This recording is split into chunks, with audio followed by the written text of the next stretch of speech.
Pemirsa, setelah menggarap infrastruktur, pembangunan sumber daya manusia kini menjadi prioritas pemerintah dalam strategi pembangunan 5 tahun mendatang. Mengapa pembangunan SDM dinilai memiliki peran strategis dan apa langkah-langkah yang ditempuh untuk meningkatkan kualitas SDM? Berikut petikan wawancara khusus dengan Presiden Joko Widodo. SDM unggul, Indonesia maju. Sebenarnya apa sih Pak makna dari tema tersebut Pak? Ya, kita ini sudah berpuluh tahun ya bertumpu terus kepada sumber daya alam.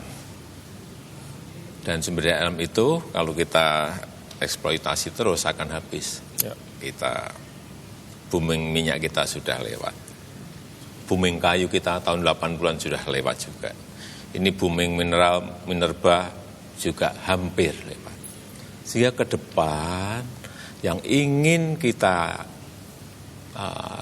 angkat, yang kita tonjolkan dalam kompetisi antar negara ya SDM kita, sumber daya manusia kita. Oleh sebab itu, kalau 5 tahun yang lalu kita konsentrasi, fokus kepada pembangunan infrastruktur, 5 tahun ke depan kita akan fokus, kita akan konsentrasi pada pembangunan manusia. Ke sana udah. 5 tahun fokus untuk pembangunan manusia. Ya, meskipun pembangunan infrastruktur juga tetap jalan. Tetap jalan, Pak. Oke, Bapak Presiden, kalau bicara infrastruktur, kita sudah lihat luar biasa pencapaiannya. Kemudian menariknya infrastruktur, tentu masyarakat dengan mudah mengaitkan dengan faktor ekonomi. Keuntungannya dekat sekali kepada masyarakat, akses dekat dan seterusnya, distribusi murah dan seterusnya. Tapi kalau pendidikan, jangan-jangan kita memetiknya butuh waktu. Nggak khawatir Pak, nanti digadang-gadang, wah ini keberhasilannya sulit diukur atau segala macam. Gimana strateginya Pak? Enggak, jadi sama, infrastruktur itu juga tidak bisa dinikmati sekarang. Okay. Mungkin baru akan kelihatan 10 tahun, 15 tahun yang akan datang. Ya. Pembangunan manusia juga sama, pembangunan SDM ini juga sama, akan kelihatan 10, mungkin 15 tahun lagi. Tetapi tidak ada pilihan lain sekarang ini, nggak ada pilihan lain. Ini harus dikerjakan.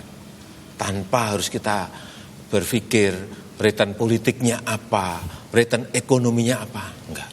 Ini sudah menjadi visi kita 5 tahun ke depan untuk pembangunan sumber daya manusia. Baik, apakah ini Pak Presiden sebagai langkah awal untuk menyambut bonus demografi nanti di 2030? Iya.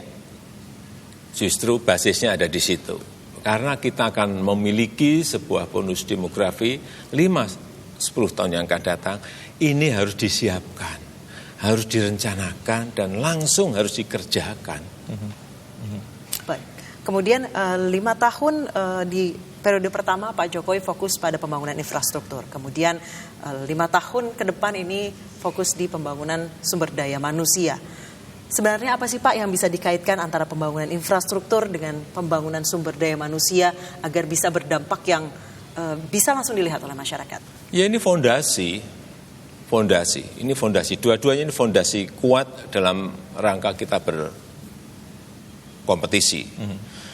Memang pembangunan manusia ini memang ya mau tidak mau kita harus mulai dari betul-betul awal. Sejak di dalam kandungan, urusan gizi, urusan nutrisi harus betul-betul diikuti betul. Sehingga yang nanti yang terlahirkan itu tidak dalam posisi stunting. Misalnya ini kita harus bilang ini tidak. Yang kedua setelah lahir juga sama.